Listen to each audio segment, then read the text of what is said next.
In this video, I will show you how to cancel a Zelle payment on the Chase app. So first you need to know if it's possible. So you can cancel if the recipient has not yet enrolled with Zelle. You cannot cancel if the recipient is already enrolled. The money is sent instantly and cannot be reversed, although there is something else you can do which I'll explain at the end. So now how to cancel a Zelle payment on the Chase app. First open up the Chase app and sign in, then tap Pay and Transfer at the bottom and select Zelle. Next, tap Activity or Past Payments to view your Zelle transactions and find the pending payment you want to cancel. If the recipient hasn't enrolled yet, you will see an option to Cancel Payment. Go and tap it and confirm. Now if the cancel button isn't available, it means the recipient is enrolled and the money has already been delivered.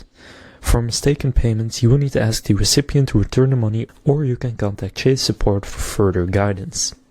So now you know how to cancel a Zelle payment on the Chase app.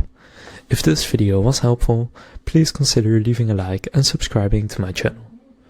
With that being said, I will see you in the next video.